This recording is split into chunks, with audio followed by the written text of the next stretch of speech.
నేను విజయారెడ్డి. కాళేశ్వరం కమిషన్ అనేది ఈరోజు కాంగ్రెస్ కమిషన్ అయిందా? అంటే తెలంగాణ వ్యాప్తంగా చర్చలు జరుగుతున్న నేపథ్యంలో ఈ కమిషన్ నివేదిక అనేది ఎంతవరకు వెళ్తుంది? ఇందులో ఎవరు అరెస్ట్ ఉండబోతుంది? అంటే ఇలా ఊహాజనిత వార్తలు అయితే బీభత్సంగా వస్తున్న నేపథ్యంలో నెక్స్ట్ ఏంటి అనేది ఒక చర్చ జరుగుతుంది. సో దీని గురించి మనకు అంటే కొన్ని విషయాలన్నా కూడా రుజువులతో అనాలా లేకపోతే ఫ్యాక్ట్ అనాలా తెలియాలంటే మనతో ఉన్నారు. దీని గురించి బాగా అనాలిసిస్ అనొచ్చు, లేకపోతే ప్రతి ముక్క ప్రతి వాక్యము మనకు తెలియాలంటే మనతో ఉన్నారు. సో తెలంగాణ ఉద్యమకారులు వి ప్రకాష్ గారు ఉన్నారు. సార్ నమస్తే సార్. నమస్కారం. ఇలా మేము అడుగుడు కంటే ఇలా మీరు చెప్పుడు ఎక్కువ ఉంది. ఎందుకంటే యావత్ తెలంగాణ సమాజం కూడా ఈరోజు ఆసక్తిగా గమనిస్తుంది. ఏ ఇద్దరు కూర్చున్నా ఏ నలుగురు కూర్చున్నా ఏమవుతుంది. ఒక సైడు ఫ్యాక్ట్ మాట్లాడుకుందాం, ఒక సైడ్ ఏమో అరే మంచిగానే ఉంది కదా కాళేశ్వరము, మనకు నీళ్ళు వస్తుండే చూసినామని మాట్లాడిన దాన్ని అనుభవించిన వాళ్ళు కూడా ఉన్నారు రైతులు. మరొకటికి సంబంధం లేని దక్షిణాదికి రాని వాళ్ళు ఎవరైతే నీళ్ళు అయితే ఎవరికైతే రాలేదో నిజంగానే ఇందులో జరిగిందా? కేసీఆర్ డెసిషన్ తీసుకున్నారా? ఇప్పుడు ఎవరు జైలుకు పోబోతున్నారు? ఈ ఈజియెస్ట్ వేలు ఇది మాట్లాడుకుంటున్నారు. ఇవాళ ప్రజలకు అర్థం కావాలా, ఎందుకంటే వాళ్ళకి ఎన్ని టీఎంసీలు ఎన్ని క్యూసెక్లు ఇవన్నీ కొంచెం వాళ్ళకి కొంచెం అందరికీ అంత అవసరం లేని ముచ్చట. ఏం చెప్తారు? నిజంగా ఫస్ట్ థింగ్ అరెస్ట్ అవుతారా ఎవరన్నా? లేదు, ఇందులో ఎవరిని అరెస్ట్ చేయడానికి స్కోప్ లేదమ్మా. ఇప్పుడు కమిషన్ ఆఫ్ ఎంక్వైరీ చట్టం ప్రకారం జ్యుడిషియల్ కమిషన్స్ వేస్తారు. కమిషన్స్ వేసినప్పుడు కమిషన్ ఏం చేస్తుందంటే తన అభిప్రాయాలను వ్యక్తం చేస్తుంది. కమిషన్ ఎవరి మీద ఫిక్స్ చేయడానికి ఉండదు. ఇంకోటి, ఈ కమిషన్లో అవినీతి అనేది విచారణ అంశమే కాదు. ఈ కమిషన్కి ఇచ్చిన దానిలో ఏంటంటే 3 బ్యారేజీల విషయంలో కొన్ని ఇర్రెగ్యులారిటీస్ జరిగినాయి కాబట్టి మేడిగడ్డ కుంగిపోయింది, దాని మీద ఎంక్వైరీ జరుపుకున్నారు. దాని మీద ఎంక్వైరీలో ఆయన కొన్ని అభిప్రాయాలు పీసీ ఘోష్ గారు వ్యక్తం చేశారు. అది పూర్తి రిపోర్ట్ ఇంకా బయటికి రాకపోయినా కూడా ఒక 60 పేజీలు నిన్న కొన్ని హైలైట్ పాయింట్స్ ఏదైతే ఉన్నదో ఉత్తమ్ కుమార్ రెడ్డి గారు చదివి వినిపించారు. ఒకవేళ ఆయన చెప్పినవి నిజమే అని అనుకున్నా కూడా అందులో ఎవరిని అరెస్ట్ చేయాలంటే ముందు అది క్రైమ్ అవుతుంది. అరెస్ట్ ఎప్పుడు చేస్తారు? క్రైమ్ అయితేనే అరెస్ట్ చేస్తారు. క్రైమ్ అయినప్పుడు దాని వెనకాల ఇంటెన్షన్ ఉండాలి. ఒట్టిగానే క్రైమ్ ఉండదు. క్రైమ్ వెనకాల ఇంటెన్షన్ ఉండాలి. ఆ ఇంటెన్షన్ ఎక్కడ ఎస్టాబ్లిష్ అయిద్దామా? ఇప్పుడు మనుషుల చావు 2 రకాలుగా, అంటే ఒకటి న్యాచురల్ చావు కాకుండా ఒకటి హత్య, రెండవది యాక్సిడెంట్. రెండిట్లో కూడా మనిషి చనిపోతాడు. హత్యకేమో ప్రిపరేషన్ ఉంటుంది, దాని వెనకాల మోటివ్ ఉంటుంది, ఇంటెన్షన్ ఉంటుంది. కానీ యాక్సిడెంట్కి ఏముంటుందమ్మా? వెహికల్ వస్తుంది, తలుగుతుంది, చచ్చిపోతారు. చంపాలని డ్రైవర్కి ఉండదు, చావాలని చనిపోయేవాడికి ఉండదు. ఈ యాక్సిడెంట్కును హత్యకు వెనకాల ఏంటంటే యాక్సిడెంట్కి వెనకాల ఇంటెన్షన్ ఉండదు, మోటివ్ ఉండదు. హత్యకు వెనకాల ఇంటెన్షన్ ఉంటుంది, మోటివ్ ఉంటుంది. అందుకే హత్యకేమో జీవిత ఖైదు, తర్వాత మరణశిక్ష కూడా ఉంటుంది. యాక్సిడెంట్కి మాత్రం సింపుల్గా పెనాల్టీ వేసి కూడా వదిలిపెట్టవచ్చు, కాంప్రమైజ్ కూడా కావచ్చు. అంటే ఏదైనా ఒక ఇన్సిడెంట్ జరిగినప్పుడు దాని వెనకాల ఇంటెన్షన్ ఏంది, నిజంగానే క్రైమ్, ఇది కూలగొట్టడానికి తప్పుడు డిజైన్ కావాలని ఇచ్చాడా, ఇట్లాంటివన్నీ వస్తాయి. కాబట్టి ఈ పీసీ ఘోష్ కమిషన్ ఎంక్వైరీ 660 పేజీల రిపోర్ట్ ప్రకారంగా ఎవరిని అరెస్ట్ చేయడానికి లేదు, ఎవరి మీద కూడా క్రిమినల్ కేసులు పెట్టడానికి లేదు. నెక్స్ట్ లెవెల్గా వాళ్ళు పోవాలంటే ఏం చేయాలంటే ఒక ఇన్వెస్టిగేషన్ ఆఫీసర్నో, సిఐడినో, సిబిఐనో, ఈడీనో, లేకుంటే ఇక్కడన్న ఏసీబీనో ఏదో ఒక సంస్థకు ఈ రిపోర్ట్లో ఉన్న కొన్ని అంశాల మీద ఎంక్వైరీ చేయమని ఇచ్చి మళ్ళీ ఇన్వెస్టిగేషన్ జరగాలి. దానిలో ఎవరెవరు పాల్గొన్నారు, ఓ పర్టికులర్ అఫెన్స్ వాళ్ళ దృష్టికి తీసుకురావాలి, అఫెన్స్ మీద కంప్లైంట్ ఇవ్వాలి. ఇప్పుడు కరప్షన్ అని అంటున్నారు. ఈరోజు వరకు ఎక్కడ కూడా ఒక అప్లికేషన్ లేదు కరప్షన్ మీద. ఏసీబీకి గవర్నమెంట్ ఇవ్వలేదు, లేదా ఎవరన్నా అవినీతి జరిగిందని ఏ రకమైన దరఖాస్తు ఇవ్వలేదు, ఏ పోలీస్ స్టేషన్లలో కంప్లైంట్ లేదు. అవినీతి మీద ఒకే ఒక దగ్గర క్వశ్చన్ అడిగారు, ఆన్సర్ ఇచ్చారు. అది లోక్సభలో జలశక్తి శాఖ మంత్రి ఉత్తమ్ కుమార్ రెడ్డి పీసీసీ ప్రెసిడెంట్ ఉన్నప్పుడు ఎంపీ హోదాలో కాళేశ్వరంలో అవినీతి ఏమైనా జరిగిందా అని అంటే మేము ఫైళ్ళన్నీ పరిశీలించినాం, అవినీతి జరగలేదని జలశక్తి శాఖ మంత్రి ఇచ్చాడు. కాబట్టి ఇంకా దేర్ ఎండ్స్ ద కేస్, ఇంకేం లేదు. రెండవది ఏంటంటే ఏ రకమైన క్రిమినల్ ఇంటెన్షన్ ఉన్నది అనేది ఎక్కడ కూడా రాలేదు, రిపోర్ట్లో లేదు, బయట కూడా లేదు. కొన్ని ఇర్రెగ్యులారిటీస్ ఉన్నాయి అని అన్నారు. ఆ ఇర్రెగ్యులారిటీస్ మీద ఏమన్నారంటే కొంత ఆపరేషన్ మెయింటెనెన్స్, అంటే ప్రతి సంవత్సరం దాన్ని రిపేర్ల గురించి ఒకసారి పరిశీలించి ఎక్కడెక్కడ రిపేర్లు చేసుకోవాలి. జనరల్గా సమ్మర్లో ఇరిగేషన్ ప్రాజెక్టులకు రిపేర్లు చేస్తారు, అది జరగలేదు అన్నారు. క్వాలిటీ కంట్రోల్ చెక్కింగ్ సరిగా జరగలేదు, క్వాలిటీ విషయంలో కొన్ని దెబ్బతిన్నా పట్టించుకోలేదు. ఇట్లాంటి విషయాలలోనే ఘోష్ గారు కామెంట్స్ చేశారు. ఒక్క సీరియస్ కామెంటు కేసీఆర్ గారి మీద చేసింది ఏంటి అని అంటే, ఆయనే 350 కోట్ల వర్క్స్ నామినేటెడ్ మీద ఇచ్చాడు, అది కూడా ఓరల్ వర్బల్ కమ్యూనికేషన్, రిటర్న్గా ఎక్కడ లేదు. అయితే ఆ రకంగా ఇవ్వడం అనేది చట్టవిరుద్ధము, అది ఆయన చేశాడు అనేది ఒక ఆరోపణ మాత్రమే కేసీఆర్ గారి మీద స్ట్రాంగ్ ఆరోపణగా ఉంది. ఆ విషయంలో మరి కేసీఆర్ గారు ఏం సమాధానం చెప్పారు రిపోర్ట్ అంతా చూస్తే తెలుస్తుంది. మరి రిపోర్ట్ అంతా బయట పెట్టలే. వాళ్ళు ఒక ఇంటెన్షన్తో నిన్న ప్రెస్ మీట్ పెట్టారు. ఇది క్యాబినెట్ మీటింగ్ తర్వాత రేవంత్ రెడ్డి పక్కన కూర్చున్న ఉత్తమ్ కుమార్ రెడ్డి చెప్పింది అంత ఏంటంటే, ఆ రిపోర్ట్లో అధ్యయనం చేయమని చెప్పి 3 సీనియర్ ప్రిన్సిపల్ సెక్రటరీస్కి ఇచ్చారు. ఒకరేమో లా సెక్రటరీ తిరుపతి గారు, రెండవరేమో నవీన్ మిట్టల్ గారు GAD, మూడో వ్యక్తి రాహుల్ బొజ్జా ఇరిగేషన్. అయితే వీళ్ళకి సమయం ఇవ్వలేదమ్మా. ఆ 3 అంటే నాకు గౌరవం. వాళ్ళు చాలా ఎట్లా సెలెక్ట్ చేసిరు 60 పేజీలు? అసలు 60 పేజీలు సెలెక్ట్ చేయాలంటే కూడా 660 పేజీలు చదవాలి. చదివినరా? చదవలే. చదవడానికి సమయం ఎక్కడదమ్మా? ఇందులో వీళ్ళ 3 పేర్లు కనిపించిన చోట టప పీకి క్రానలాజికల్గా చెప్తా. 31వ తారీఖు నాడు రిపోర్టు ఘోష్ గారు ఆయనకి ఇచ్చారు, రాహుల్ బొజ్జాకు. రాహుల్ బొజ్జా గారు ఉత్తమ్ కుమార్ రెడ్డికి ఆ రోజు సాయంత్రం ఇచ్చారు.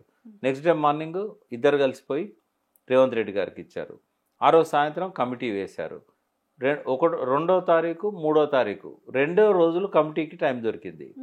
2 రోజులల్లో 48 గంటలే చదవరు కదా, వాళ్ళ పనులు వాళ్ళకు ఉంటాయి కదా, ముఖ్యమైన బాధ్యతల్లో ఉన్నవాళ్ళు కదా. 4-5 గంటల్లో వాళ్ళకి సమయం దొరికింటుంది. మరి 660 పేజీల రిపోర్ట్ను, అది కూడా నవల చదివినట్టు చదివేది కాదు, టెక్నికల్ రిపోర్ట్ అది. వీళ్ళెవరు కూడా ఇంజనీర్స్ కాదు, వీళ్ళెవరికి జార్గాన్ ఈ లాంగ్వేజ్ ఏది తెలియదు. మరి ఎట్లా డిసైడ్ చేస్తారంటే, వాళ్ళు చేసింది ఏంది, ఆ రిపోర్ట్ అంతా ముందర పెట్టుకొని కేసీఆర్ పేరు ఎక్కడ కనబడుతుంది, హరీష్ రావు పేరు ఎక్కడ కనబడుతుంది, ఈటెల రాజేందర్ పేరు ఎక్కడ కనబడుతుంది, మురళీధర్ ENC పేరు ఎక్కడ ఉన్నది, గివ్వే వాళ్ళు చూశారు తప్ప అందులో ఆయన రాసిన దానిలో పాజిటివ్ పాయింట్స్ ఏమున్నాయి. ఒక్కొక్క అంశం మీద చాలా డీటెయిల్గా ఉంటుంది. ఒక జడ్జిమెంట్ ఇచ్చినప్పుడు ఏం చేస్తారంటే, ముందు వీళ్ళు ఏమన్నారు, వాళ్ళు ఏమన్నారు, ఇందులో ఉన్న ఇష్యూస్ ఏంటి, ఆ ఇష్యూస్ మీద అభిప్రాయాలు ఏంటి, అంత డీటెయిల్గా ఉంటుంది. 660 పేజీలు. వీళ్ళు కేవలం బురద జల్లే ఉద్దేశమే తప్ప గతం నుంచి వాళ్ళు చేస్తున్న వాదనలను సమర్థించుకోవడానికి ఈ రిపోర్ట్లోని కొన్ని అంశాలను అందులో నుంచి బయటికి లాగి 60 పేజీలు, అట్లాగే 6 పేజీలు మీడియాకు పంపించారు. అదొక్కటి ఉంది కదా, వీళ్ళు ఆల్రెడీ దాని క్యాబినెట్లో పెట్టక ముందుకే అందరికీ మా చేతిలో ఉందనేసి 2-3 మెయిన్ స్ట్రీమ్ ఛానల్ మా చేతిలో ఉందని చెప్పడము, దానికి ముందు 3 రోజుల నుంచి దాంట్లో అంశాలనే రాయడము, అట్లా చేయొచ్చు. 100% తప్పమ్మా. అది సీల్డ్ కవర్లో ఇచ్చింది, అది చాలా హైలీ కాన్ఫిడెన్షియల్. అది వాళ్ళు పబ్లిక్ డొమైన్లో పెట్టినంత వరకు ఆంధ్రజ్యోతికి కానీ ABNకి కానీ ఇంకో ఛానల్కి కానీ పంపడం అనేది నేరము, అది చేయకూడదు. ట్రాన్స్పరెన్సీ గవర్నమెంట్లో ఏంటంటే ఆ రకమైన నిబద్ధత లేదు, సీక్రసీ అనేది లేదు. ఈ మొత్తంలో మనకేం కనబడుతుంది అంటే, రిపోర్ట్ హ్యాండ్ ఓవర్ చేసిన తర్వాత దీన్ని ఒక ఆయుధంగా కేసీఆర్ను కొట్టడానికి రేవంత్ రెడ్డి, ఉత్తమ్ కుమార్ రెడ్డి వాడుకుంటున్నారు. అందుకే ఎప్పుడు విషం కక్కే ఆంధ్రజ్యోతి పత్రిక ఫస్ట్ వాళ్ళ చేతిలో పడ్డది రిపోర్టు. వాళ్ళు 3 రోజుల నుంచి 2వ తారీఖు నుంచే మొదలుపెట్టారు. 1వ తారీఖు నాడు ఘోష్ గారు ఇచ్చిన రిపోర్టు ఫోటో వేశారు, 2వ తారీఖు, 3వ తారీఖు, 4వ తారీఖు కంటిన్యూగా విషం జిమ్మారు. మరి ఎట్లా పోయింది వాళ్ళ చేతికి? అంటే కేసీఆర్ దీని మీద మీరు అంటే ఎలాంటి చర్యలు బీఆర్ఎస్ తీసుకోవడానికి ఉంటుందా? అంటే ఎట్లా లీక్ అయింది మీడియా కానీ, కానీ ముందే బయటికి ఎట్లా? అంటే మీడియా కొంత ప్రెస్కు ఫ్రీడమ్ ఉంది కదా, విశ్వసనీయ వర్గాల సమాచారం అంటారు, అదొకటి ఉంది. కానీ దాని తర్వాత ఇక్కడ కేబినెట్ సమావేశపరచక ముందుకి ఆల్రెడీ పొద్దున్న నుంచి కమిషన్ కి సంబంధించిన కాపీ ఆ నోట్ అయితే ఖచ్చితంగా ప్రభుత్వమే లీక్ చేసింది. అదే నోట్ కదా తర్వాత కూడా వాళ్ళు చూపెట్టింది. కాబట్టి ఈ ప్రభుత్వం ఉద్దేశపూర్వకంగా కేసీఆర్ గారి మీద బురద చల్లడానికే దీన్ని ఉపయోగించుకుంటున్నది. పబ్లిక్ డొమైన్లో పెట్టకుండా అందులోకెళ్ళి కొన్ని పేజెస్ అవి కూడా వీళ్ళ గురించి కామెంట్ చేసిన వాటిని బయట తీసుకొచ్చారు. అలా చాలా అంశాలు ఉంటాయి. అందుకే రిపోర్ట్ బయటకు వచ్చేదాకా దాని మీద స్పష్టత రాదు. వీళ్ళు ఇప్పుడు ఇవి ఎట్లుంటుందంటే ఈ ప్రయత్నము అందులోకెళ్ళి కొన్ని పేజీలు బయటికి లాగడము, దోషిగా చూపెట్టే ప్రయత్నం చేయడం ఏంటంటే, సింపుల్గా జనానికి అర్థం కావాలంటే, ఒక అతన్ని పట్టుకొస్తారు పోలీసులు, ముసుగేస్తారు, ఇతనే రేప్ చేసి హత్య చేసిండని చెప్తారు. చెప్పారు, జనం అంతా తూ తూ అంటారు. అవసరమైతే మనం తీసుకుపోయి చంపేయండి అంటారు. ఎందుకంటే కోపం ఉంటుంది, ఒక అమ్మాయిని ఇట్లా చేసి చంపుతారా అనే కోపం ఉంటుంది. ఆ కోపాన్ని అతని మీద చూపెడతారు. అంటే పోలీసులు ఎవరినైతే ప్రవేశపెడతారో అతనే దోషి అని ఎట్లా చెప్తారు? ఒక 3 ఏళ్ల తర్వాత విచారణ జరిగినాక కోర్టు ఏం చెప్తే నిర్దోషి అంటది. దాన్ని అసలు ఎవరు పట్టించుకోరు. ఆ వార్త కాదు. అంటే ఫస్ట్ అయితే 3 ఏళ్ళు వాడి మీద ఆ నింద ప్రచారం అవుతుంది, వ్యక్తిత్వం పోగొట్టుకుంటాడు. ఇది నిన్న జరిగింది.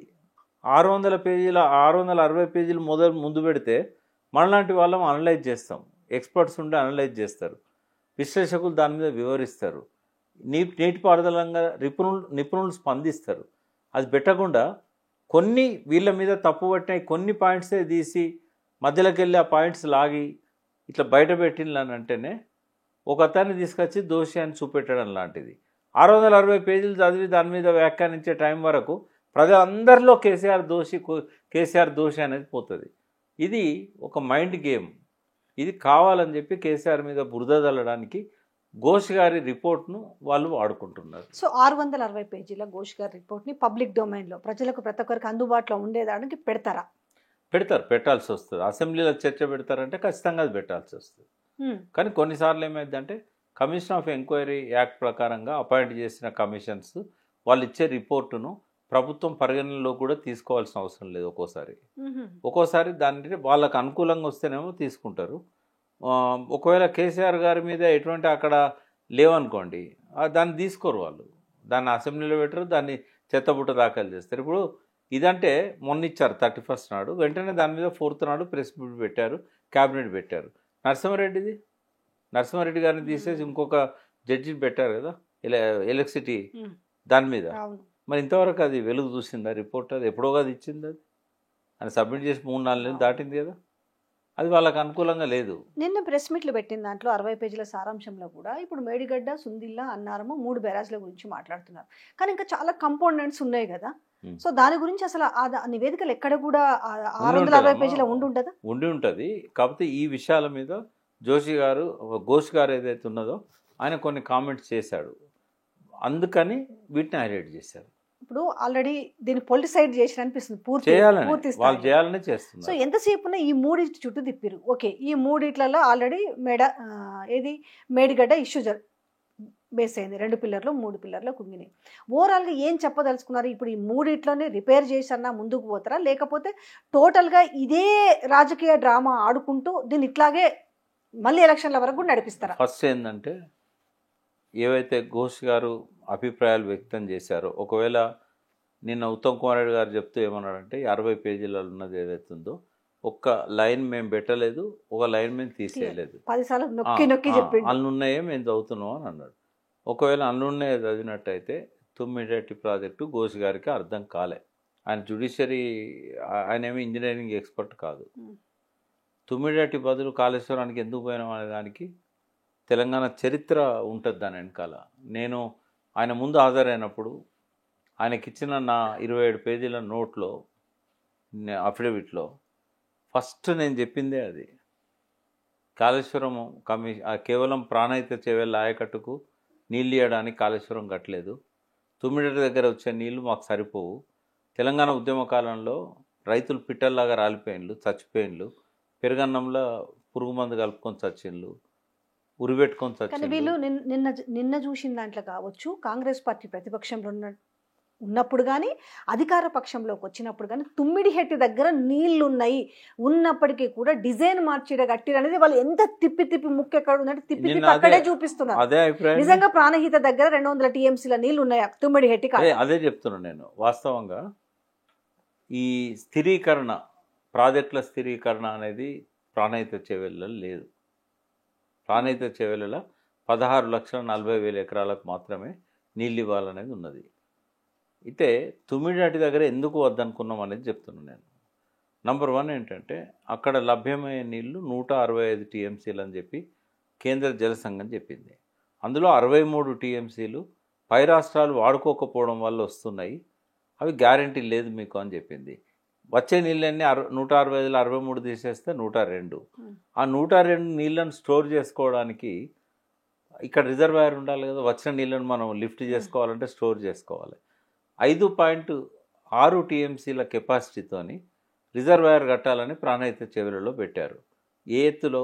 152 మీటర్ల ఎత్తులో. ఫడ్నవీస్ మహారాష్ట్ర ముఖ్యమంత్రి కుదరదంటే కుదరదు అన్నాడు.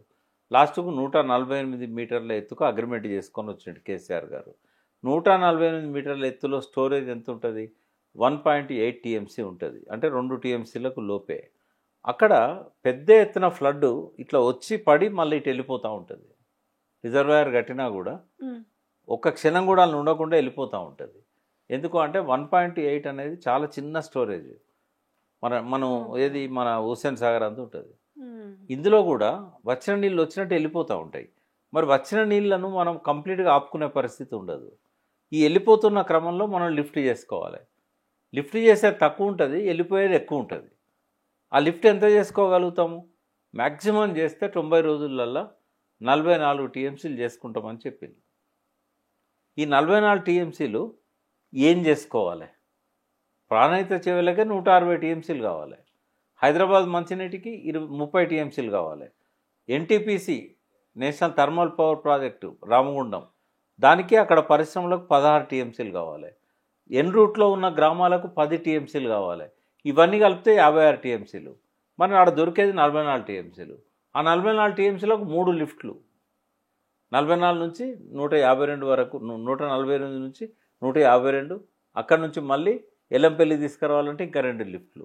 కేసీఆర్ గారు ఏం ఆలోచించారంటే ఇక్కడ 3 లిఫ్ట్లు అవసరమవుతున్నాయి. ఒకరు మేడిగడ్డ కట్టినా కూడా మేడిగడ్డ, అన్నారం, సుందిల్ల, అక్కడ కూడా 3 లిఫ్ట్లే అవసరమవుతున్నాయి.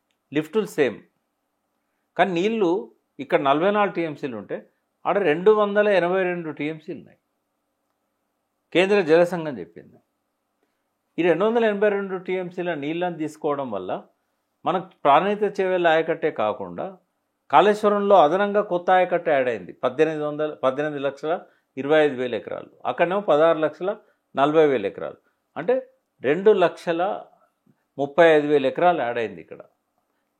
దానికి నీళ్ళు కావాలి. తర్వాత నిజాం సాగర్ దగ్గర నుంచి సింగూరు, నిజాం సాగరు, శ్రీరామ్ సాగరు, అప్పర్ మానేరు, ఈ 4 ప్రాజెక్టులకు నీళ్లు లేవు. 5 ఏళ్ళకోసారో 4 ఏళ్ళకోసారో నిండుతాయి అవి. ఆ రైతులు ఉద్యమ కాలంలో చాలా తెలంగాణ వస్తే మాకు స్టెబిలైజేషన్ చేయగలుగుతారా, ఎక్కడి నీళ్లు తెచ్చి మా నిజాం సాగర్ నింపుతారా అని అడుగుతూ ఉన్నారు. పైనుంచి నీళ్ళు ఎందుకు వస్తలేవంటే 100 బ్యారేజీలు కట్టారు అక్కడ. మంజీరా మీద మహారాష్ట్ర 32 కట్టింది, కర్ణాటక 5 బ్యారేజీలు కట్టింది. శ్రీరామ్ సాగర్కు పైన గోదావరి మీద 13 పెద్ద బ్యారేజీలు బాబ్లీ లాంటివి కట్టారు.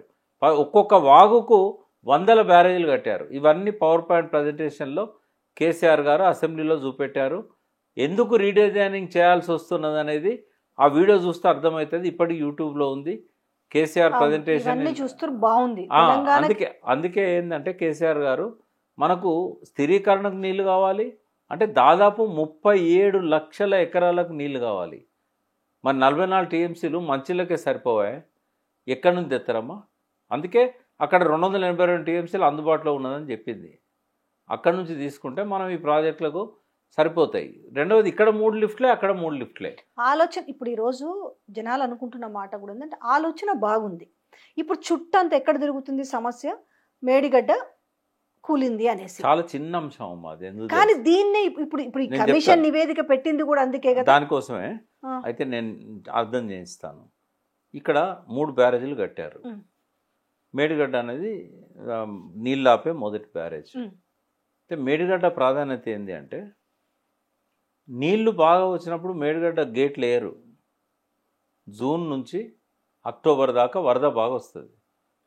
ఈ 2,000 టీఎంసీలు 3,000 టీఎంసీలు గోదావరిలో కలుస్తున్నాయని చెప్తారు కదా, ఎక్కువ నీళ్లు పోయేదంతా కూడా ఈ 3-4 నెలలే. అక్టోబర్ చివరిలో మేడిగడ్డ గేట్లు వేస్తారు. ఎందుకు అంటే వరద తగ్గుతుంది. నవంబర్, డిసెంబర్, జనవరి, ఫిబ్రవరి, మార్చి, ఏప్రిల్ ఈ 6 నెలల్లో మొత్తం వచ్చే నీళ్ళు ఎన్ని అంటే అంతా కొడితే 50 టీఎంసీలు రావు ఈ 6 మంత్స్లో. ఈ ఫస్ట్ 3 మంత్స్లో 4 మంత్స్లో కనీసం 2,000 టీఎంసీలు పోతాయి అక్కడ నుంచి. వరద వచ్చే టైంలో గేట్లు లేపుతారు, వరద లేని టైంలో వచ్చిన నీళ్ళు వచ్చినట్టుగా ఎత్తిపోసుకుంటారు. ఎందుకంటే యాసంగి పంటలకు నీళ్లు ఉండయి మన దగ్గర. రిజర్వాయర్స్, చెరువులు ఇవన్నీ కూడా ఏంటంటే ఒక పంటకు నీళ్ళు ఇవ్వగానే అవి ఖాళీ అవుతాయి, మళ్ళీ నింపుకుంటారు. మళ్ళీ నింపుకొని లాస్ట్ 1-2 తడులకు ఈ నీళ్లు వాడతారు. అంటే ఈ కొద్ది నీళ్లతోని మేడిగడ్డ గేట్లు వేయడం వల్ల కొన్ని లక్షల ఎకరాల పంటకు 1 తడి 2 తడి పెట్టుకోవడానికి మనకు అవకాశం ఉంటుంది. ఇంకా కొన్ని నీళ్లు మనం స్టోర్ చేసుకోగలిగితే జూన్ నెలలో వరదలు రాకముందే, వర్షాలు రాకముందే నాట్లు వేసుకోవడానికి ఇవ్వగలుగుతాం. అందుకని కేసీఆర్ గారు ఒక స్టాప్ గ్యాప్ అరేంజ్మెంట్ కింద మేడిగడ్డం కట్టారు. అయితే మేడిగడ్డలో 85 పిల్లర్స్ ఉంటాయి, 8 బ్లాకులు ఉంటాయి. అయితే ప్రతి చిన్నదాన్ని రంధ్రాన్వేషణ చేసినట్టుగా పీసీ ఘోష్ గారు ఐడెంటిఫై చేశారు. ఆడ డిపిఆర్ ఏదైతే వ్యాప్కోస్ ఇచ్చిందో అలా 7 బ్లాకులే కట్టమన్నారు, మీరు 8 ఎందుకు కట్టారు అంటే వాళ్ళేమో ఒక విహంగ వీక్షణలాగా, అంటే విహంగ వీక్షణం అంటే పక్షి ఆకాశంలో ఎగిరిపోతూ చూస్తుంది కదా, బర్డ్ వ్యూ అంటాం, వాళ్ళు అట్లా రాస్తారు డిపిఆర్. తర్వాత ఫైనల్ డిపిఆర్ ఎప్పుడవుతుందంటే మళ్ళీ దాన్ని కిందికి తీసుకొచ్చి గ్రౌండ్తో కంపేర్ చేసి అన్ని టెస్టులు చేసి డిస్టెన్స్ ఎంత ఉంది, ఎన్ని పిఆర్స్ వేయాలి, ఎన్ని బ్లాకులు కట్టాలన్నప్పుడు లెంత్ పెరిగింది. ఎందుకంటే పక్క నుంచి వాగులు పోతూ ఉన్నాయి, అవి కవర్ చేసుకుంటూ వీళ్ళు 85 పియర్స్ వేశారు. 8 బ్లాకులల్లో 85 పియర్స్ ఉంటే ఒక్కొక్క బ్లాక్లో దాదాపు 11 పియర్స్ ఉంటాయి, 11, 10, 12 ఇట్లుంటాయి. అయితే అందులో 7వ బ్లాక్లో ఉన్న 11 పిల్లర్స్లల్లో ఒక్క పియర్ కుంగింది. ఒక్క పియర్ కుంగడంతో 2వ పిల్లర్ మీద కొద్ది ఎఫెక్ట్ పడ్డది, అంతకు మించి ఏమీ జరగలేదు ఆడ. దానికి ఇంజనీర్స్ చెప్పిన కారణం ఏంది టెక్నికల్గా అంటే కిందికి వెళ్ళి ఇసుక లీక్ అయింది. అదే అక్కడే వస్తుంది కదా, ఇంత ప్రతిష్టాత్మకమైన కంపెనీ ఎల్ఎన్టీ కంపెనీ అంటున్నారు, ఇంత బాగా చేస్తారు, ఆ మాత్రం టెస్టింగ్ లేకుండానే చేశారు. ఎందుకైందో చెప్తా నేను. పీసీ ఘోష్ గారు కూడా చెప్పాను, బట్ ఆయనకు గుర్తుందో లేదో, రిపోర్ట్ రాసేటప్పుడు అర్థమైందో కాలేదో నాకు తెలియదు. నేనైతే చెప్పాను ఆయనకి. ఏమని చెప్పానంటే, సార్ ఈ టైం పీరియడ్ చూడండి మీరు, జూన్ 21, 2019 నాడు ఇనాగరేట్ చేశారు కేసీఆర్ గారు. అప్పటికే వరద స్టార్ట్ అయింది. వరద స్టార్ట్ అయినప్పుడు పనులు జరిగాయి. అందుకని ఆ కాఫర్ డ్యామ్ ఏదైతే రబ్బర్ డ్యామ్ అంటామో, ఆ కాఫర్ డ్యామ్ ఏదైతే ముందు కట్టిందో దాన్ని తీయడానికి వాళ్ళకు అవకాశం రాలే. ఎందుకంటే జూన్ 21 ఇనాగరేషన్ కంటే ముందు రోజు దాకా నీళ్ళని ఆపుకొని పనులు చేశారు. తర్వాత అది తీసేద్దామంటే నీళ్ళు వస్తున్నాయి, తీసేయడం కుదరదు. ఎప్పుడు తీసేయాలి? నీళ్ళు వరద తగ్గినాక తీసేయాలి. వరద ఎప్పటిదాకా వస్తుంది? మార్చ్, ఏప్రిల్ దాకా వస్తుంది. మార్చి 23, 2020 అదొక హిస్టారికల్ డే. ఏంటంటే కోవిడ్ లాక్డౌన్ స్టార్ట్ అయిన రోజు. వరద తగ్గేసరికి కోవిడ్ లాక్డౌన్ స్టార్ట్ అయింది. లాక్డౌన్లో ఎవరు ప్రాణాలు వాళ్ళు అరచేతిలో పెట్టుకున్నారు. ఆడ పనిచేసిన లేబర్ కూడా బీహార్ కాలినడకన బయలుదేరిళ్ళు, శ్రీకాకుళం కాలినడకన బయలుదేరారు. కాంట్రాక్టర్ లేడు, వర్కర్స్ లేరు, ఇంజనీర్ లేరు. అది అనాథలాగా వదిలేయాల్సి వచ్చింది. ఎవరి లైఫ్ వాళ్ళ ముఖ్యంగా. సరే, అసలు ముందే ఈ పరిస్థితి రాకుండా ఉండడానికి ఎట్లా మనకు ఎడ తెలుస్తుందమ్మా? ఇప్పుడు వరద లేనప్పుడు, ఇప్పుడు పిల్లోడు పుట్టినప్పుడు బాల్యారిష్టాలు ఉంటాయా? ఉండయా? కడుపులో, తల్లి కడుపులో ఉన్నప్పుడు కొన్ని డిఫెక్ట్స్ వస్తాయి వాడికి. కొంతమందికి ఆర్గన్స్ పెరిగాయి, కొంతమందికి ఏవో డిఫెక్ట్స్ ఉంటాయి. పుట్టినాక కదా తెలిసేది. ఎప్పుడు చేయాలి? ఒక పంట కాలం తర్వాత ఎండాకాలంలో అంత కరెక్ట్ ఉందా, లీకులు అవుతున్నాయా, ఏం జరుగుతుందా అనేది కదా అప్పుడు. ఆ టైంలో ఎవడు పోలే కదా కాళేశ్వరంకి. ఎమర్జెన్సీ ఎగ్జంప్షన్ ఉన్నా కూడా ఎమర్జెన్సీ పనులకు కొద్ది రోజుల తర్వాత పోలీస్ డిపార్ట్మెంట్ ఎగ్జంప్షన్ ఇచ్చింది. ఇరిగేషన్ డిపార్ట్మెంట్ పనులు ఆగకూడదు, ఎవరైనా కూడా పోవచ్చు, జాగ్రత్తలు తీసుకోవాలని చెప్పింది. కానీ పోయినోడు ఎవడు అని అంటున్నాను నేను. అక్కడ సీసీ కెమెరాలు ఉంటాయి. ఆ 3 నెలలు ఎవరు పోలేదు ఆడికి. తర్వాత ఎప్పుడు పోయారు? లాక్డౌన్ ఎత్తేసింది ఎప్పుడు? జూలై నాటికి మళ్ళా వరదలు వచ్చినాయి కదా. అంటే పరిమితికి మించి స్టోరేజ్ కూడా ఒక అది నేను ఒక్కొక్కటి చెప్పుకుంటూ వస్తా. ఇక్కడ ఏంటంటే ఏం జరిగింది ఆ టైంలో, కోవిడ్ టైంలో 2 విషయాలు. ఈ కాళేశ్వరంలో పియర్ కుంగడానికి శ్రీకారం చుట్టింది కోవిడ్ సమయం. ఎవ్వరం పోలేదాడికి. ఏ ప్రాజెక్ట్ అయినా మనం చెక్ చేసుకోవాల్సిన టైంలో ఎవరు పోకపోతే ఏమవుతామో? అది ఎవరిని బ్లేమ్ చేస్తారు? మీరు కేసీఆర్ని బ్లేమ్ చేస్తారా? అప్పుడున్న ఇంజనీర్లను బ్లేమ్ చేస్తారా? ఎవరికి వారు ప్రాణాలు అరచేతిలో పెట్టుకొని బతికిన్లు, కాంట్రాక్టర్ లేడు అక్కడ. ఏం జరిగింది అప్పుడు చెప్తాను నీకు. అంటే నాకైతే 100% ఎలక్షన్ టైంలో ఇది జరిగింది కాబట్టి ఇది బాంబ్ బ్లాస్ట్ అనేది నా మైండ్లో ఉంది. దాన్ని నేను నా రైట్ నేను రిజర్వ్ చేసుకుంటున్నా. బట్ ఇంకొక కారణము ఘోష్ గారు అందులో అబ్జర్వ్ చేసింది ఏంటి అంటే దాని కింద లీకేజ్ స్టార్ట్ అయింది. లీకేజ్ స్టార్ట్ అయినప్పుడు చూడాల్సిన సమయము ఏప్రిల్, మే, జూన్. ఆ టైంలో పోలేదు ఎవరు. మెల్లమెల్లగా ఏమైంది, సీపేజ్ నీళ్ళతో పాటుగా ఇసుక కొట్టుకపోయింది. 21 వచ్చింది. 21 లాక్డౌన్ తర్వాత 21 వచ్చింది. 21 తర్వాత 22 వచ్చింది. ఈ 3 సంవత్సరాలు కూడా కంటిన్యూగా సీపేజ్ ఎక్కువైపోయి ఆడ కింద కదిలిపోయింది, కుంగింది అని అన్నారు. అంత ఈజీగా జరగదు. కుంగితే ఏమైందంటే 11 పియర్స్ ఉన్న రాఫ్ట్ కింద పునాది ఉంది కదా, అది ఈ కప్ అంత మందం ఉంటుంది. ఈ కప్ అంత మందం ఉన్న దాని కింద ఇసుక కదిలింది. కదిలినప్పుడు ఇటుపక్క కదిలితేనేమో ఇప్పుడు పియర్స్ ఎట్లున్నాయంటే 12వ పియర్ 13, 14, 15, 16, 17, 18, 19, 20, 21, 22. ఇటుపక్క కలిగితే 21, 22 పలగాలి. ఇటుపక్క కలిగితే 11, 12 పలగాలి, లేదా 12, 13 పలగాలి. మధ్యలో 19 ఎట్లా పలుగుతుంది? ఇప్పుడు ఇసుక కదిలితే అటన్నా వంగాలి, ఇటన్నా వంగాలి, లేదా నడమ కుప్పకూలాలి. నడమ కొంచెం కదలంగానే అక్కడ క్రాక్ వచ్చిందంటే 3 మీటర్ల ఎత్తున్న రాఫ్ట్ అంత ఈజీగా వస్తుందా? మళ్ళీ దాని కింద సీకెంట్ పైల్స్ ఉన్నాయి, అవి ఎంతో లోతుకు వేసి ఉన్నాయి. ఒకవేళ దానిలో ఏదన్నా హోల్ పడ్డట్టు అయ్యి దాని నుంచి ఇసుక పోయినట్టు అయితే అది చెక్ చేసుకోవడంలో ఆపరేషన్ మెయింటెనెన్స్లో వైఫల్యము. దానికి కేసీఆర్ డైరెక్ట్ ఎట్లా బాధ్యుడవుతాడు? ఆపరేషన్ మెయింటెనెన్స్ ఇంజనీర్ బాధ్యుడవుతాడు. కేసీఆర్ నిన్ను చెక్ చేద్దాను అన్నాడా? వాళ్ళు ఏమంటారంటే నీళ్లు నిలవబెట్టమన్నాడు, నీళ్లు నిలవబెట్టాం కాబట్టి మాకు లోపం తెలియలేదు అని అన్నాడు. అంటే నువ్వు నిలవబెట్టమంటే నీకు ఏదైనా ఆదేశాలు ఉన్నాయా రాతపూర్వకంగా? లేవు. మౌఖిక ఆదేశాలు అన్నాడు. మౌఖిక ఆదేశాలు అన్నప్పుడు ఛాన్సెస్ ఆర్ దేర్, నువ్వు తప్పించుకోవడానికి ఆయన మీద పెట్టవచ్చు. ఇంకొకటి కూడా ఇందులో, ఒకవేళ కాంగ్రెస్ కాకుండా మొన్న ఒకవేళ బీఆర్ఎస్ గవర్నమెంటే వచ్చింది అనుకుంటే, వచ్చుంటే ఏం చేసేవాళ్ళు? ఈ పాటికి దాన్ని 3 నెలలు ప్రాబ్లమ్స్ 3 నెలలే రెక్టిఫై చేసేవాళ్ళ. 3 నెలలు 250 కోట్లు 3 నెలలు. అప్పుడు సమయం ఉంది కదా, కోవిడ్ తర్వాత మళ్ళీ సమయం కూడా ఎలక్షన్ టైం వరకు ఉంది కదా. మనకు డిఫెక్ట్ ఎప్పుడు తెలిసిందమ్మా? అక్టోబర్ 21 మేడిగడ్డ కుంగిన తర్వాత తెలిసింది డిఫెక్ట్. అక్కడి ఇంజనీర్స్ తప్పు ఉన్నది ఆడ. ఘోష్ గారు అదే చెప్పారు, ఆపరేషన్ అండ్ మెయింటెనెన్స్ ఇంజనీర్స్ తప్పు ఉన్నది. విజిలెన్స్ కమిటీ అదే చెప్పింది. అసలు విజిలెన్స్ కమిటీ వాళ్ళు పోయి చెక్ చేసుకోవాలి ప్రతి సంవత్సరం. 50 లక్షల కంటే ఎక్కువ వర్క్ ఉన్న కాడ ఎవ్రీ ఇయర్ పోయి వాళ్ళు చెక్ చేసుకోవాలి. చేయలేదు వాళ్ళు. విజిలెన్స్ కమిటీ లోపం ఉన్నది, ఇంజనీర్ల లోపం ఉన్నది, నిర్వహణ లోపం ఉన్నది. ఈరోజు వరకు పియర్ కుంగడానికి ఏంటి కారణం అనేది ఇప్పటిదాకా ఎన్డీఎస్ఏ చెప్పలేదు, విజిలెన్స్ కమిటీ చెప్పలేదు, ఇప్పుడు పీసీ ఘోష్ కూడా చెప్పలేదు. అసలు కుంగింది ఎందుకు అనే దాని మీద ఇప్పటివరకు చెప్పలేదు వాళ్ళు. ఇప్పుడు ఆ 3 పిల్లర్లు రిపేర్ చేయడానికి వస్తుందా, లేకపోతే టోటల్గా ఇప్పుడు ఆ మేడిగడ్డ బ్యారాజ్ని మళ్ళీ రీకన్స్ట్రక్ట్ చేయాలి? బ్లాక్లు ఉంటాయి కదమ్మా, 8 బ్లాక్స్ కదా చేయొచ్చు. 8 బ్లాకులలో 1 బ్లాక్ రిపేర్ చేయాలి. ఆ 8 బ్లాకులకైనా ఖర్చే 1800 కోట్లు, 2000 కోట్ల కంటే ఎక్కువ లేదు. అలా ఒక్కొక్క బ్లాక్కు 250 కోట్ల కంటే ఎక్కువ కాదు. ఎలాంటి ముందుకు వచ్చింది, ఇది మా బాధ్యత, మేము చేస్తాం. ఆయన చేయనిస్తలేరు. ఎందుకు చేయనిస్తలేరు? అవకాశం ఇవ్వచ్చు కదా, వాళ్ళు చేస్తాం. మేడిగడ్డ పూర్తి అయితే కేసీఆర్ని ఏమనడానికి ఉండదు.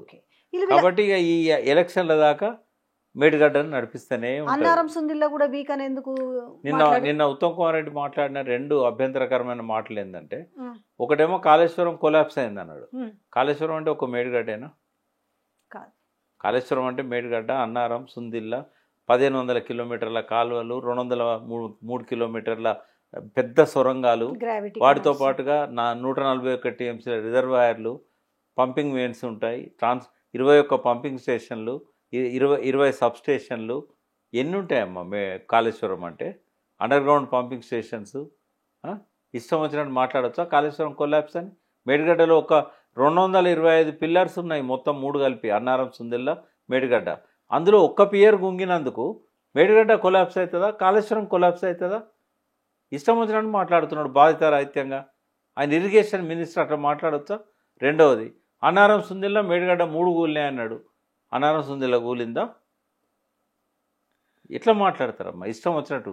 కేసీఆర్ను దోషిగా నిలబెట్టడానికి ఇష్టం వచ్చినట్టు మాట్లాడుతున్నారు.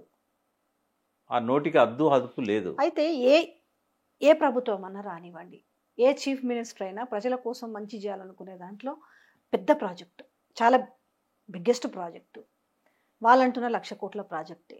ఎవరైనా కూడా చరిత్రలో తలమానికంగా నిలిచిపోవాలని ఆలోచిస్తారు కదా. నిజంగానే ముఖ్యమంత్రి ప్రజల కోసం కాకుండా స్వార్థం కోసం ఒక ప్రాజెక్టులు కూలిపోవాలని కడతారా?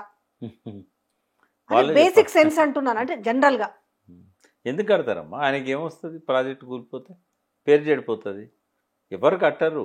ఆడ నెగ్లిజెన్స్ కూడా గవర్నమెంట్ సైడ్ నుంచి లేదు ఆడ.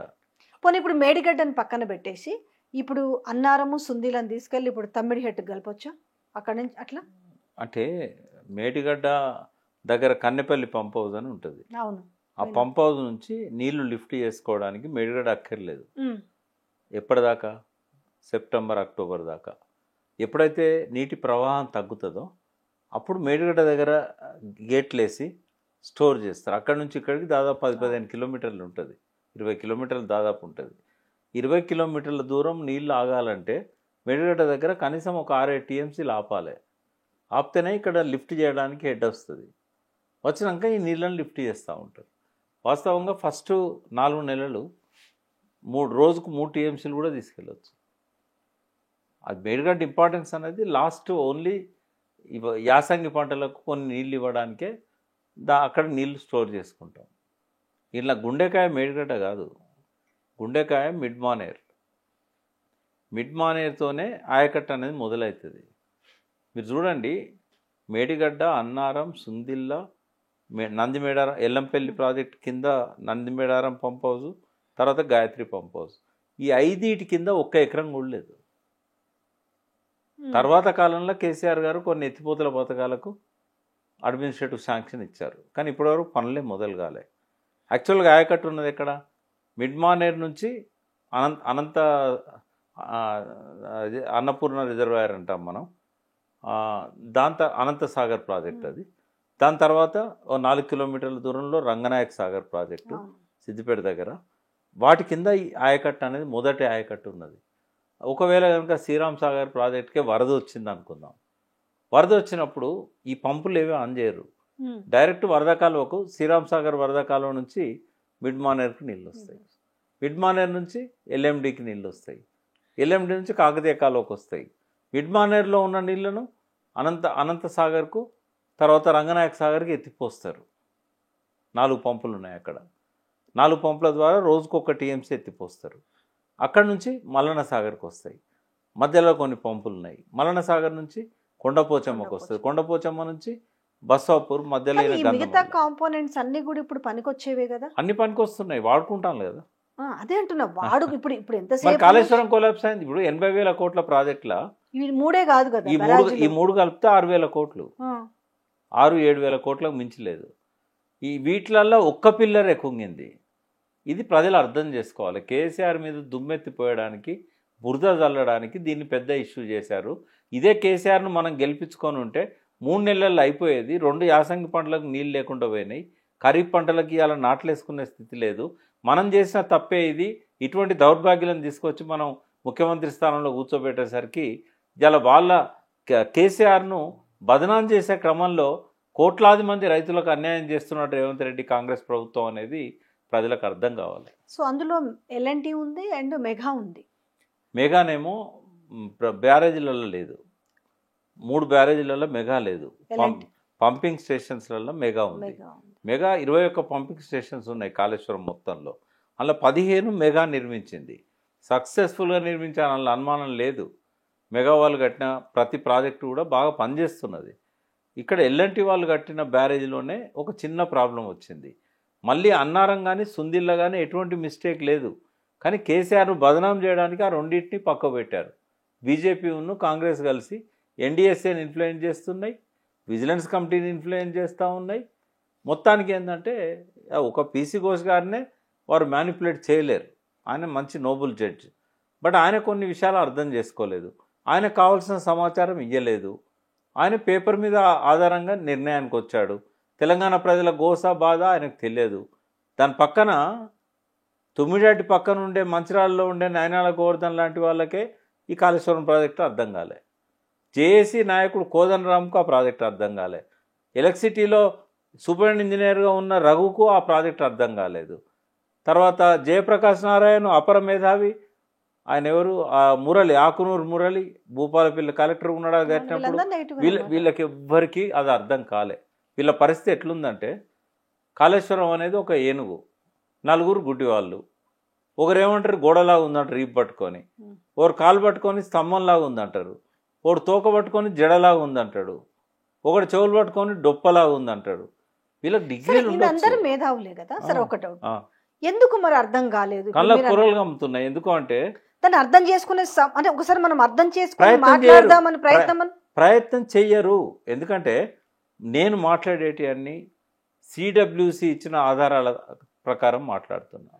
నేనేమంటున్నా, 165 టీఎంసీల నీటి లభ్యత ఉన్నది, కానీ 63 టీఎంసీలు ఎగువ రాష్ట్రాలు వాడుకోకపోవడం వల్ల వస్తున్నాయి. ఇవి ఎప్పటికీ వస్తాయన్న గ్యారంటీ లేదు, మీరు వేరే ఆల్టర్నేటివ్ చూసుకోండి అని చెప్పి సిడబ్ల్యూసీ చెప్పింది. వచ్చిన 102 టీఎంసీలను కూడా వాడుకుందామంటే కింద రిజర్వాయర్ సైజు పెంచుకునేటట్లేదు. ఎందుకంటే 152 మీటర్ల ఎత్తుకు వాడు ఒప్పుకొని అన్నాడు. మరి 148లో మనం చేసుకుందామని ఒప్పందం చేసుకొని వచ్చిండు కేసీఆర్. ఆడ చూస్తే 148 దగ్గర మనకు కేవలం 44 టీఎంసీలు ఎత్తుకోవాల్సి వస్తుంది. 44 టీఎంసీలు హైదరాబాద్ మంచినీళ్ళకు ఉన్న ఎన్టీపీసీకే సరిపోవు. తొవ్వెంట ఉన్న ఊర్లకు తాగునీరు ఇచ్చే పరిస్థితి లేదు. మరి సాగునీరు ప్రాణాయిత తెచ్చే వల్ల ఆయకట్టుకి ఎక్కడి నుంచి ఇస్తాం? 16,40,000 ఎకరాలకు పెరిగిన ఆయకట్టుకి ఎక్కడి నుంచి ఇస్తాము? అదేవిధంగా కొత్తగా స్టెబిలైజేషన్ కింద నిజాం సాగర్ కానీ శ్రీరామ్ సాగర్ కానీ ఎక్కడి నుంచి ఇస్తాం? తుంగతుర్తికి ఎక్కడి నుంచి నీళ్ళు పోవాలి? భూపాలపల్లికి ఎక్కడి నుంచి నీళ్ళు పోవాలి? గీ మాత్రం సోయలేదా వీళ్ళకి? ఒక 2 డౌట్లు జస్ట్ అడుగుతా. కాంగ్రెస్ ప్రభుత్వం 2007 నుంచి ప్రతిపాదించారు కదా తమ్మిడిహెట్టి, ఆ 2007 నుంచి 14 వరకు ఎందుకు పూర్తి చేయలేదనేది ఒక అంశం. దాని గురించి చెప్పారు, పట్టించుకోలే. రెండోది, రేపు ఖచ్చితంగా వీళ్ళ ప్రవర్తన చూసి సరే స్టార్టింగ్లో ఎంత బ్లేమ్ చేద్దామనుకున్నా సక్సెస్ అవ్వచ్చేమో, కానీ రేపు ప్రభుత్వం మారిన తర్వాత అగైన్ మళ్ళీ కేసీఆర్ వచ్చిన తర్వాత దాన్ని రిపేర్ చేసి చూపించి నీళ్ళు ఇస్తే దాని తర్వాత వీళ్ళ భవిష్యత్తు ఏంది? 2 అంశాలు అయితే ఉన్నాయి కదా, చెప్పండి. శాశ్వతంగా బొంద పెడుతున్నాడు కాంగ్రెస్ని. అసలు కాంగ్రెస్ కేసీఆర్ చెప్పినట్టుగా జలదృశ్యంలో 2001 ఏప్రిల్ 27 నాడు ఆయన మాట అన్నాడు, అప్పటికి ఇప్పటికీ ఎప్పటికీ తెలంగాణకు కాంగ్రెసే నంబర్ 1 విలన్. కాంగ్రెస్ 57 ఏళ్లలో చేయని పనిని కేసీఆర్ గారు 57 నెలలలో చేశాడు. అది మంట, కళ్ళమంట. ఇప్పుడు ఆ ఉన్న కాళేశ్వరం ప్రాజెక్టును ఎట్లా లేకుండా చేయాలి? వాళ్ళ ఉద్దేశం ఏంటంటే 2 ప్రయోజనాలు ఉన్నాయి. ఈ కాళేశ్వరం మేడిగడ్డ రిపేర్ చేయకపోవడానికి 2 కారణాలు. ఒకటేమో గలగల గోదావరి తరలిపోవాలి, డెల్టా భూములకు నీళ్ళు ఇవ్వాలి. మేడిగడ్డ తలుపులు వేసినప్పుడల్లా డెల్టా పంటలు ఎండిపోతూ ఉన్నాయి, వాళ్ళకు వేరే ఆల్టర్నేటివ్ లేదు. పోలవరం కట్టేదాకా వాళ్ళకు వేరే ఆల్టర్నేటివ్ లేదు. కాబట్టి పోలవరం కట్టేదాకా మేడిగడ్డ రిపేర్ చేయరు. మేడిగడ్డ రిపేర్ చేయని దాకా ఈ 4 సంవత్సరాలు కేసీఆర్ని తిట్టుకుంటూ ఉంటారు. దీనికి కారణం కేసీఆర్, దీనికి కారణం కేసీఆర్. ఈ మన జనానికి, అమాయక జనానికి అర్థం కాదు, సోయి తెచ్చుకోరు. వాళ్ళకి తెలంగాణ కావాలనే సోయి వచ్చింది కానీ నీళ్ళ సోయి రాలేదు. మాలాంటి వాళ్ళం నెత్తి నోరు మొత్తుకొని ఇన్ని రోజుల నుంచి చెప్తున్నా కూడా వాళ్ళ బుర్రలకు ఎక్కట్లేదు. ఈ సోకాళ్ళు మేధావులు అనుకునే వాళ్ళు కేసీఆర్ మీద కక్ష పెంచుకున్నారు. వాళ్ళకి అన్నీ తెలిసినా కూడా తెలియనట్టు నటిస్తున్నారు.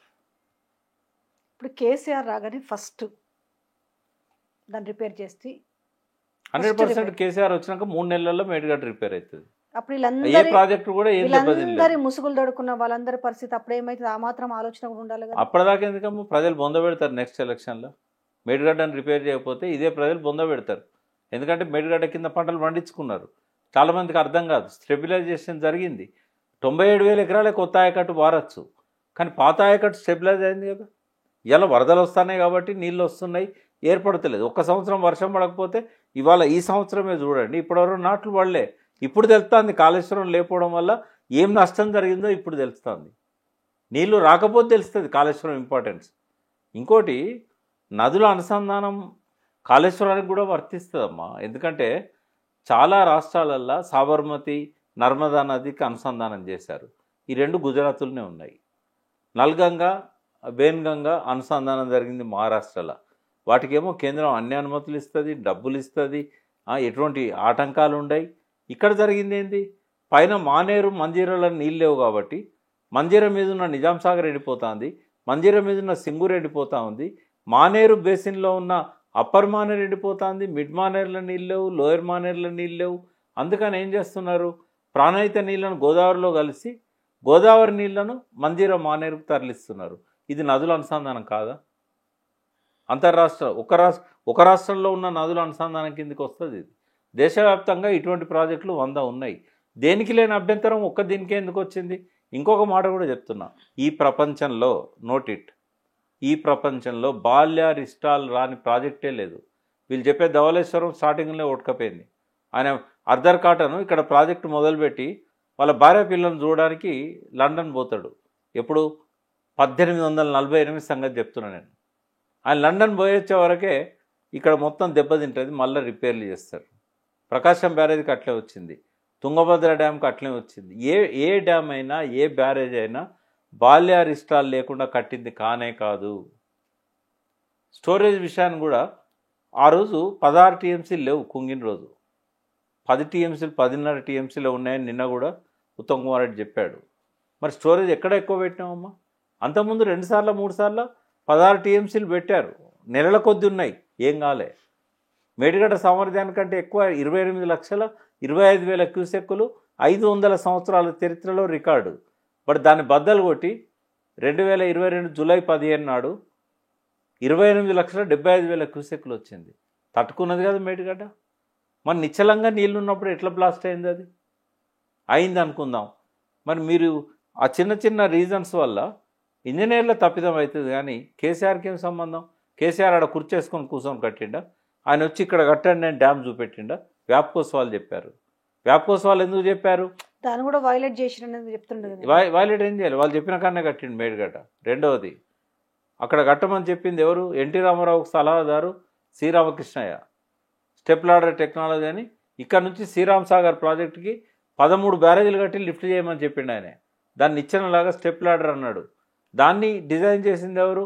ఆంధ్ర ఈఎన్సీ టి హనుమంతరావు గారు. వాళ్ళిద్దరు లేరు ఇప్పుడు. ఆ ప్రాజెక్టే కదా ఇది. మెయిన్ కొంత ఏమైందంటే వీళ్ళ పంట పండింది ఎక్కడ అంటే వీళ్ళ ఆట ఆడుతున్నా కూడా ఇంకా జరుగుతుందంటే ప్రజలకు దీని గురించి సరి అయిన అవగాహన లేకపోవడం, కొంతమంది దీన్ని మొత్తం కూడా దీని గురించి డీవియేట్ చేసి చెప్పారు. అదే ప్రజలకు అవగాహన లేదు కాబట్టి కేసీఆర్ మీద బురద చల్లితే ప్రజలు నమ్ముతారని చెప్పి ఇక 4 ఏళ్ళు డిస్కషన్ జరుగుతుంది. లేదు, పోయిన ఎలక్షన్ లో గెలవడానికి కూడా అదే కారణము. మళ్ళీ ఎలక్షన్లకు కూడా దాన్నే ప్లాన్ చేస్తారు. నాకు ఒక డౌట్ కూడా ఉంది, ఇది మళ్ళీ ఎలక్షన్లకు నెల ముందో 2 నెలల ముందో కావాలని మేడిగడ్డని కొలాప్స్ కూడా టోటల్ కొలాప్స్ చేస్తారన్న డౌట్ కూడా ఏం అవసరం లేదు. అన్నారం సుందిలో ఏదైనా పుల్ల పెడితే సరిపోతుంది. వాళ్ళు ఏంటంటే అన్ని గట్లే ఉన్నాయి, ఈ 3 అక్కర రావని చెప్పడానికి అదొక ప్రమాదం పొంచి ఉంది. ఎప్పుడు ఉంది అది. రెండోది, చివరికి ఒక ప్రశ్న, వాట్ నెక్స్ట్? ఏం జరగబోతుంది ఇప్పుడు? ఇందులో ఏముందమ్మా, ఇలా వీళ్ళు నిన్న చెప్పిన అబ్జర్వేషన్లు ఉన్నాయి కదా, హరీష్ రావు గారి మీద కానీ, ఈటెల రాజేందర్ మీద కానీ, కేసీఆర్ గారి మీద కానీ, ఈ మొత్తంలో కొంతమంది ఇంజనీర్స్ నెగ్లిజెన్స్ ఉన్నదనేది ఘోష్ గారు తన రిపోర్ట్లో చెప్పారు. వాళ్ళ మీద చర్యలు ఉంటాయి. గతంలో విజిలెన్స్ కమిటీ కూడా చెప్పింది 17 మంది ఇంజనీర్ల మీద చర్యలు తీసుకోండి అని. కాబట్టి కొంతమంది ఇంజనీర్లు తప్పనిసరిగా ఇందులో శిక్ష పడుతుంది. బాధ ఎక్కడ అంటే రాత్రింబగళ్ళు కష్టపడ్డారు. ప్రజల డబ్బును సేవ్ చేయడం కోసము కాలయాపన జరుగుతూ ఉంటే రేట్లు పెరుగుతూ ఉంటాయి కాబట్టి, కాంట్రాక్టర్ బిల్లులు పెరుగుతూ ఉంటాయి కాబట్టి వితిన్ ది టైం 3 ఏళ్లలో కంప్లీట్ చేశారు. సరే, చిన్న చిన్న పొరపాట్లు వాళ్ళు చేస్తే చేయొచ్చు, కానీ దానికి ఇప్పుడు ఇంత పెద్ద పనిష్మెంట్ ఇవ్వాల్సిన అవసరం లేదు. ఇప్పుడు ఏం చేస్తారు, వాళ్ళందరి మీద నెగ్లిజెన్స్ కింద కేసులు బుక్ చేసే పరిస్థితి ఉన్నది. మళ్ళీ దాని మీద కూడా ఎంక్వైరీ జరుగుతుంది. బట్ అల్టిమేట్గా ఇవాళ దాడులు చేస్తూ ఉన్నారు. జీవితకాలం అంతా తెలంగాణ కోసం ఇంజనీర్లు ఎవరైతే పనిచేశారో వాళ్ళ మీద ఏసీబీ దాడులు చేసి బట్టగాల్చి మీదేస్తారు. జీవితం అంతా పనిచేసిన ఒక రిటైర్డ్ ఈఎన్సీ ఆయన పిల్లలకు ఆయనకు వాళ్ళు మంచి చదువులు చెప్పిస్తాడు, మంచిగా లైఫ్లో సెటిల్ అవుతారు, వాళ్ళు సంపాదిస్తారు. ఇవన్నీ ఆయన పేరు మీద పెట్టి ఇన్ని కోట్లు సంపాదించిండు. గద్దెగిరిందంటే ఎద్దెగిరింది. ఏసీబీ ప్రెస్ మీట్ పెట్టి ఇగో ఈయన దగ్గర 2,000 కోట్లు ఉన్నాయి, అంతా కొడితే 200 కోట్ల, ఆ 200 కోట్ల ఆస్తులు కూడా చెప్తాం మీకు. ఇప్పుడు విజయారెడ్డి ఎప్పుడో మీ నాన్న కొనిచ్చిన నీ పేరు మీద కొన్నాడు. నువ్వు అప్పుడు 20-22 ఏళ్ళు ఉంటావు. కొనేటప్పుడు ఎంత అంటే 60,000కి ఎకరం ఉంది. ఇలా 10 కోట్లు అయింది. అది 60,000కు కొన్నారని చెప్పరు. మార్కెట్ విలువ 10 కోట్లు. అమ్మో విజయారెడ్డి ఒక టీవీలో యాంకర్ ఉండి 10 కోట్ల అంటే ఇట్లా ఈ 2000 కోట్లు 300 కోట్లని నూనె శ్రీధర్ మీద కానీ హరిరామ్ మీద కానీ మురళీధర్ రావు మీద కానీ చెప్తున్నారు కదా, ఇదంతా ఇదే కథ. అది నిరూపణ ఎప్పుడైద్దమ్మా? 2 ఏళ్ళకో 3 ఏళ్ళకో ఏసీబీ కోర్టులోనో ఇంకో కోర్టులోనో చాలా ఉంది. అయితే అంటే ఈ వీళ్ళందరూ నేర్చుకున్నది ఏంటంటే ముందు బట్టగాల్చి మీదేయాలి, రాజెవడో రైతేవడో తర్వాత సంగతి. అది అప్పుడెప్పుడో మన గవర్నమెంట్ బదనాం చేయడంలో నంబర్ 1. ఇప్పుడు నేను కంక్లూడింగ్ ఏంటంటే ప్రజలకు నేను చెప్పేది ఏంటంటే నిన్న పీసీ ఘోష్ ఇచ్చిన ఫైండింగ్స్లలో ఒక సీరియస్ ఆరోపణ ఏంటంటే నామినేషన్ మీద వర్క్స్ ఇచ్చాడు 350 కోట్లు అన్నారు. దానికి కేసీఆర్ గారు ఎక్స్ప్లెనేషన్ ఇచ్చుకుంటారు, అది విచారణకు వచ్చినప్పుడు ఎక్స్ప్లెనేషన్ ఇచ్చుకుంటారు. ఈ ఒక్క ఆరోపణ మీద ఆయన మీద అరెస్ట్ వారెంట్ కానీ అరెస్ట్ చేయడం కానీ ఏది జరగదు. ఈ కమిషన్ రిపోర్టును దాన్ని ఒక కేసులు పెట్టడానికి బేస్గా చూస్తారే తప్ప ఇది ఫైనల్ కంక్లూజన్ కాదు. కేసు పెట్టాలంటే మళ్ళీ ఇన్వెస్టిగేషన్ జరగాలి. ఇన్వెస్టిగేషన్లో నేరం చేసిండు అనే దానికి మోటివ్ ఉండాలి, ఆ అవినీతి రుజువు కావాలి. ఇట్లాంటివన్నీ కూడా ఇర్రెగ్యులారిటీస్లల్లో నిర్లక్ష్యం అనేది రుజువు కావాలి. ఇంజనీర్లు నిజంగానే నిర్లక్ష్యం చేశారని రుజువు అయితే వాళ్ళ మీద కేసు అవుతుంది. ఒకవేళ నిర్లక్ష్యం లేదు ప్రమాదం జరిగింది అనుకుంటే కేసు కాదు, కాంట్రిబ్యూటరీ నెగ్లిజెన్స్ ఉందా లేదా అనేది చూస్తారు. ఇది ఒక జటిలమైన సమస్య. ఇప్పుడు మళ్ళీ విచారణ మొదలవుతుంది. ఈ విచారణ అయిపోయింది కదా, వాటి మీద ఆరోపణల మీద మళ్ళీ విచారణ మొదలవుతుంది. పీసీ ఘోష్ ఇచ్చిన ఫైండింగ్ మీద మళ్ళీ విచారణ మొదలవుతుంది. ఈ విచారణ ఎప్పటిదా జరుగుతుంది? నెక్స్ట్ ఎలక్షన్ల దాకా జరుగుతుంది. మళ్ళీ కేసీఆర్ వచ్చి రిపేర్లు చేసేదాకా ఇదే జరుగుతుంది లాస్ట్. అందుకే ప్రజలకు ఏంటంటే ఇట్లాంటి సర్కారు ఉండాలన్నా, మంచి సర్కారును గద్దెదించడం అనే భావన వాళ్ళల్లో ఉంటే రేపు మేడిగడ్డ రిపేర్ కావాలన్నా, రేపు లోకల్ బాడీస్ ఎలక్షన్ కూడా ఒక క్రూషియల్ అమ్మ. ఇప్పుడు కేవలం లోకల్ బాడీ ఎలక్షన్లలో ప్రభావితం చేయడానికి నిన్న ప్రెస్ మీట్ పెట్టారు, రేపు అసెంబ్లీలో కూడా గాయ చేస్తారు. కానీ ఎక్కడికక్కడ ప్రతి పేజీ కూడా శల్య పరీక్ష చేసి నిజంగానే కేసీఆర్ గారు చేసిన తప్పులు ఏమున్నాయి అనేది వాళ్ళు తీయాలంటే వాళ్ళ వల్ల కాదు, అలా తప్పులు లేవు కూడా. కేసీఆర్ గారి పరిపాలన లోపల కొన్ని పొరపాట్లు జరిగి ఉండొచ్చు, అవి కావాలని చేసేటివి జరగవు. ఇప్పుడు నామినేషన్ మీద ఇచ్చినా కూడా ఏదో అర్జెంట్ వర్క్స్ ఉంటే నామినేషన్ మీద ఇస్తారు. క్యాబినెట్లో ముందు పెట్టలేదు, ముందు పెట్టకపోతే ఏమైతే తర్వాత అప్రూవల్ తీసుకున్నాడు ఆయన. తప్పెట్లయితే తర్వాత అప్రూవల్ తీసుకోవడం. ఏవైనా టెక్నికల్ పొరపాట్లు జరిగినాయి అనుకోండి, కొన్ని జరిగినాయి, నేను కూడా దాన్ని ఒప్పుకుంటా. కేసీఆర్ పీరియడ్లో కాళేశ్వరం నిర్మాణంలో కొన్ని టెక్నికల్ పొరపాట్లు జరిగినాయి. దానికి కారణం ఏంటంటే తెలంగాణలో బ్యారేజీలు కట్టిన అనుభవాలు లేవు, బ్యారేజీల నిర్మాణంలో పాల్గొన్న ఇంజనీర్ లేరు.